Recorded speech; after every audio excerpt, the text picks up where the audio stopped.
Salam sehat holistik. Kali ini Aktif Faktual, pakar konseling psikospiritual, ingin membagikan presentasi Bapak Sigit Wijayanto PhD, ahli public health, pada seminar nasional 3 Asosiasi Konselor Pastoral Indonesia secara online yang diselenggarakan oleh Badan Pengurus Wilayah AKPI Jawa Barat pada tanggal 30 Juni 2020. Selamat menikmati.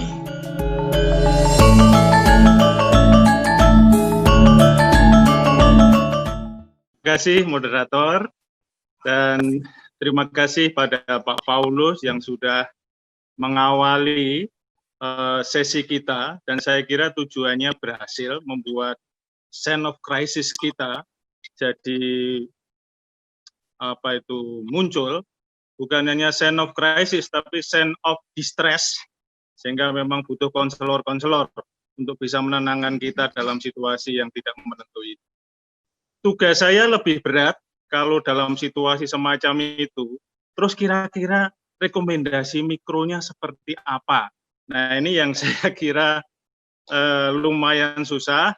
Oleh karena itu, baik saya strict pada PowerPoint yang sudah saya siapkan untuk dapat menemukan kira-kira apa yang harus kita lakukan secara organisatoris yang secara aktual kita lakukan pada organisasi kita maupun pada diri kita pada situasi semacam ini. Oleh karena itu minta bantuan, bisa di-share PowerPoint kami, dipersilahkan.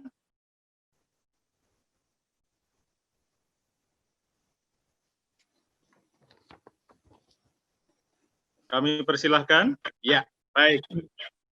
Teman-teman sekalian, untuk dapat kita menemukan rekomendasi mikro, maka saya menggunakan framework seperti dengan TOR yang sudah disampaikan, yaitu framework refleksi dan antisipasi. Nah, refleksi yang akan kita lihat adalah kami berdasarkan pola pikir asset based management, itu adalah berpikir pada apa-apa yang sudah kita lakukan selama respon krisis ini, respon COVID-19 ini, lalu kemudian kita akan memetik apa best practice dan bad practice kita selama ini. Dengan modal bad practice dan best practice kita, ditambah lagi dengan praktek baik kita selama merespon krisis pada waktu-waktu yang lalu, itu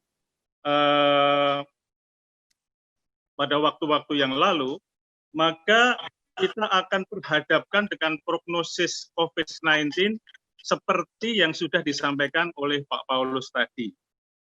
Nah, tentunya Indonesia atau dunia itu sudah berkali-kali mengalami krisis dan sudah banyak studi untuk mengetahui framework teori bagaimana bisa lenting atau coping atau bisa keluar dari krisis. Nah, disitulah kita akan memakai kerangka teori, baru setelah itu kita nanti akan melihat kira-kira apa yang bisa kita lakukan. Ya. Nah, selanjutnya Bapak Ibu sekalian, mari kita masuk pada slide yang kedua. Kita akan berbicara tentang apa yang sudah kita lakukan. Oleh karena itu, terima kasih kepada teman-teman yang sudah menyampaikan case study kepada kami. Ada 3 case study. Yang pertama, saya belajar dari rekan-rekan di Muhammadiyah, lalu yang kedua saya belajar dari Yakum, dan yang ketiga saya belajar dari beberapa gereja dalam merespon COVID ini. Bapak Ibu sekalian, yang pertama kita belajar dari Muhammadiyah, bagaimana kita bisa melihat Muhammadiyah sebagai sebuah organisasi Muslim yang terbesar di Indonesia, merespon sangat cepat respon COVID ini, bahkan justru lebih cepat daripada respon pemerintah. Dan sampai sekarang itu Muhammadiyah sudah mengekspenditur lebih dari 156 miliar dan dapat menjangkau lebih dari 3 juta orang. Ini pengalaman yang dilakukan oleh Muhammadiyah. Demikian juga lembaga Kristen yang terbesar bidang kesehatan yaitu Yakum. Yakum saat ini juga sudah mulai merespon dengan program edukasi, perawatan pasien, program inklusi, sampai mengeluarkan uang lebih dari 9 miliar. Case tadi yang ketiga, teman-teman sekalian, terhadap refleksi apa yang sudah dilakukan adalah gereja-gereja. Gereja saya sejak masa COVID ini mengadakan gerakan makan siang dan makan malam bagi sahabat.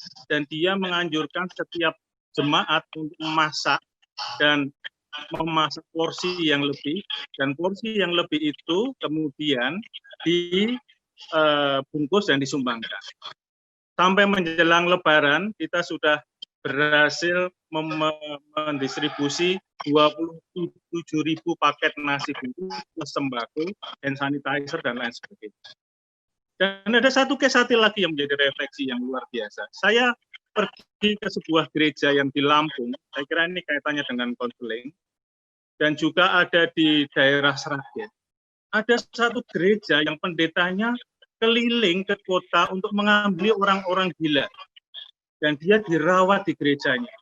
Lalu dia melakukan konseling pada orang-orang yang stres karena menghadapi COVID ini, bukan untuk mendengarkan melihat YouTube, tetapi ditelepon satu persatu.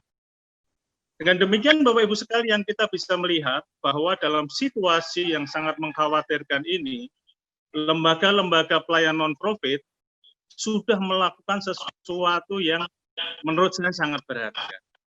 Nah, oleh karena itu kita bisa belajar, apa sih best practice dari lembaga-lembaga tersebut yang sudah kita lakukan. Next, Pak Pendeta. Bisa next slide, please. Ya, jadi bisa kita melihat, ya ini ada salah satu slide saja tentang bagaimana gereja kami bisa melakukan.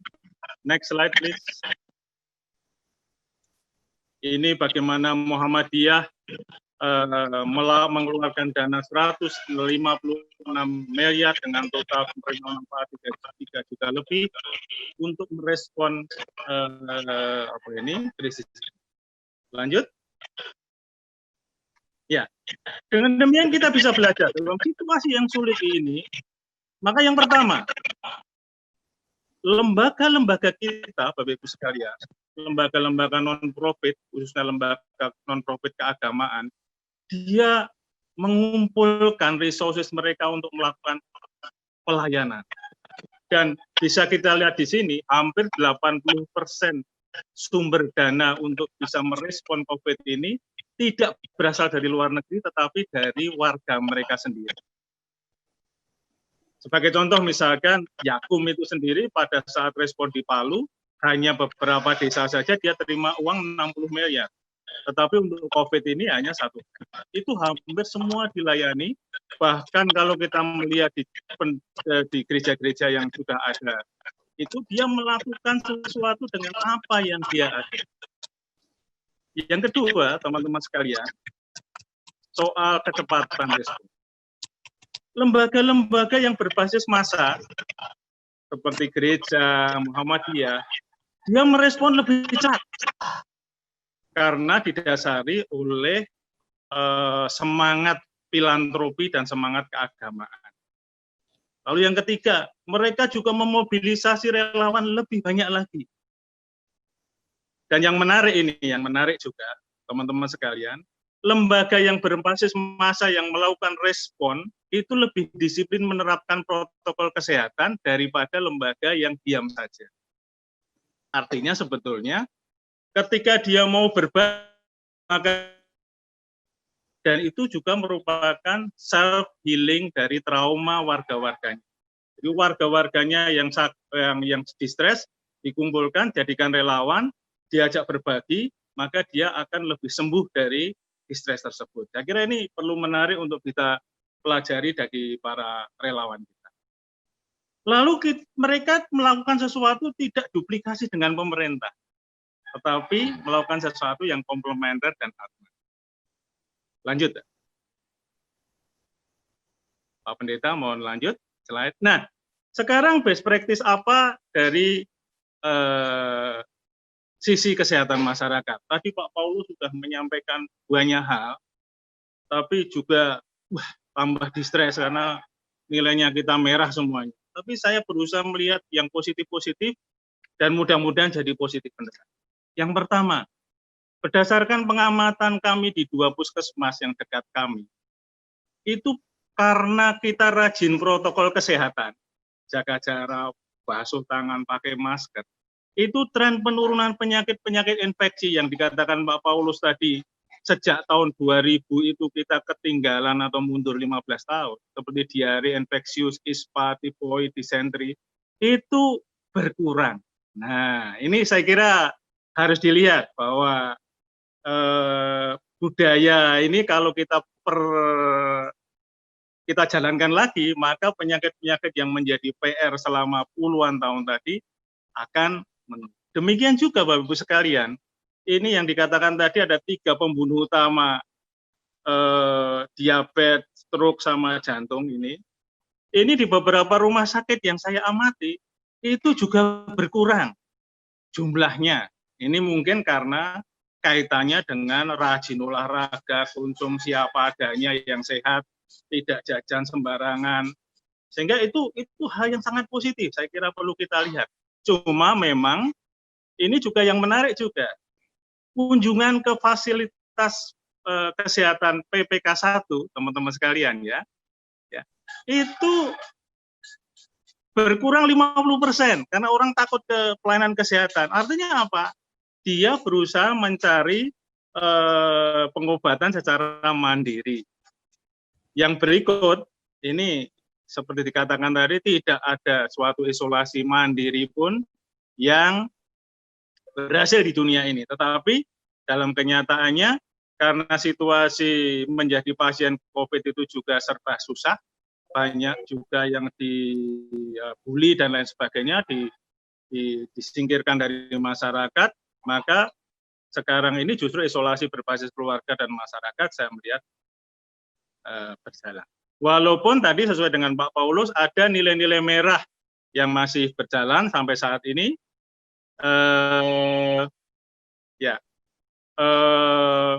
yang pertama banyak buku yang berpandangan masih hoak dan lain sebagainya. Yang menarik juga sebetulnya kalau ingin bebas COVID, merokoklah. Nah, ini konsumsi merokok tidak menurun secara signifikan. Lalu yang berikut tadi yang sudah disampaikan Pak Paulus tadi, saya menyimpulkannya sebagai kerangka institusi kebijakan nasional tidak fokus, tidak konsisten, dan tidak menitik beratkan pada pertimbangan epidemiologis dan public health. Nah, ini yang membuat goyahnya kepercayaan masyarakat serta menumbuhkan pesimisme masyarakat. Gimana lagi? Pemerintah raiso digunggu, mencela-mencele, tidak ada contoh, tidak ada koordinasi, ya sudah semaunya sendiri. Dan yang menarik Bapak Ibu sekalian, karena saya juga bergerak atau membidangi bidang-bidang pelayanan kesehatan, pendidikan, hampir semua kinerja operasional dan finansial ambruk. Dan ini kemungkinan kebangkrutan dalam bidang pelayanan sosial kesehatan itu bisa terjadi. Oke, itu situasinya sebagai best practice kisah. Nah, prognosisnya saya hanya menyimpulkan yang sudah disampaikan Pak Paulus tadi, ini pasti akan berlangsung lama, tidak jelas, dampaknya akan meluas, enabling environment dari pemerintah juga susah, lalu tapi juga berpotensi menurunkan insidensi penyakit menular dan sindrom metabolistik, lalu berpotensi menaikkan mortalitas penyakit sindrom metabolistik, dan harapan sumber pembiayaan tidak bisa dari luar negeri karena semua sedang menderita, hanya dari pemerintah dan lokal. Lanjut. Pak Pendeta, mohon. Ya, Bapak Ibu sekalian, rupanya krisis itu sudah menjadi sebuah ilmu baru. Kalau tadi dikatakan Pak Paulus itu bahwa istilah new normal itu muncul pada 2009, ya sudah 2009, memang ada di situ Pak Paulus, dan saya selaku pemerhati atau dosen dalam bidang manajemen kelembagaan, saya juga belajar banyak tentang apa yang dikatakan crisis for transformation. Bagaimana mentransformasi krisis itu membuai untuk transformasi suatu organisasi. Nah, kalau teman-teman mengikuti pola pikir teori tersebut, maka ada tahap-tahapnya. Pada tahap manage turbulence, stabilize, rev up, lalu continue acceleration. Jadi setiap organisasi saat ini harus membuat pentahapan-pentahapan bagaimana dia bisa coping, bagaimana dia bisa keluar dari krisis, dan bagaimana dia bisa bertumbuh. Lanjut. Dari studinya dari Boston Consulting Group, maka ada 5 hal yang harus kita lakukan pada saat krisis saat ini.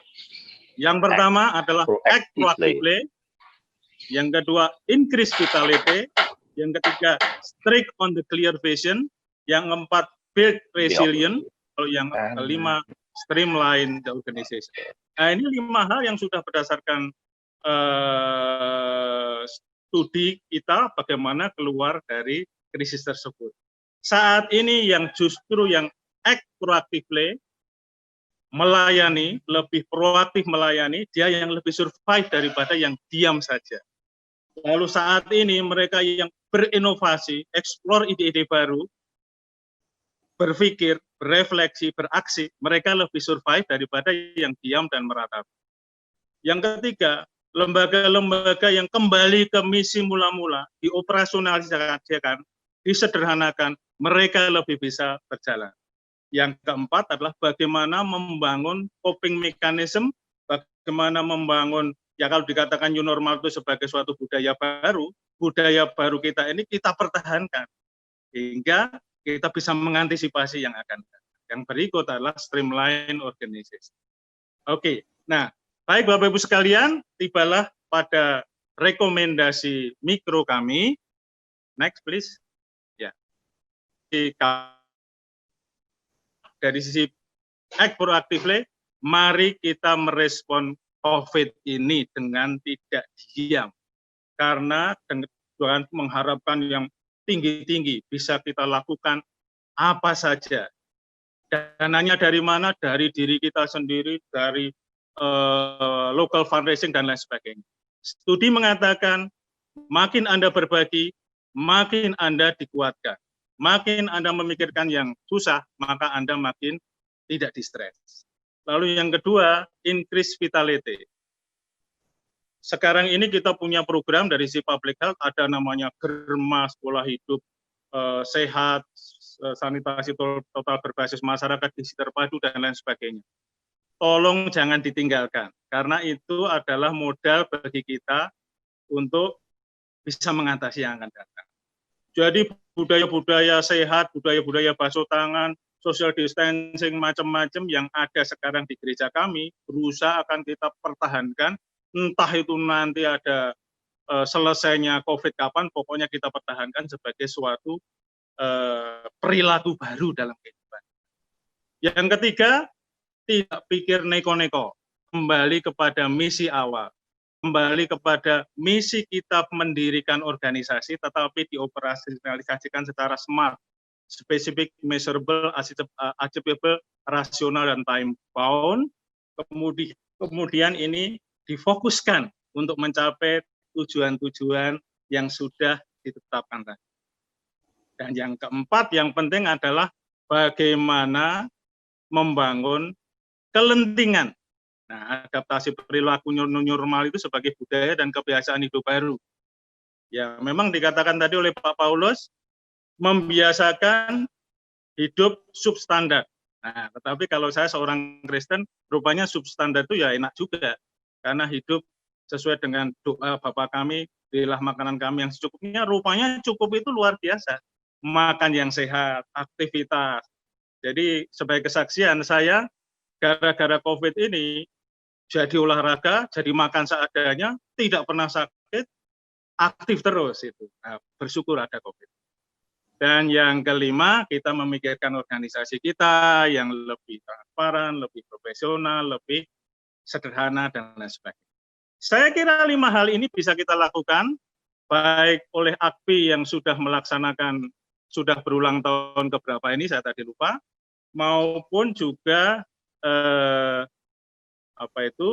maupun juga di organisasi kita masing-masing.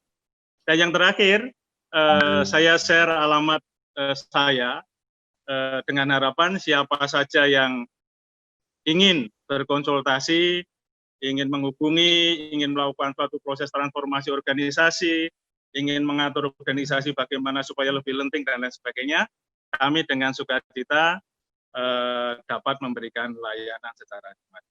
Saya kira itu, saya kembalikan kepada moderator, kurang lebihnya kami mengucapkan terima kasih.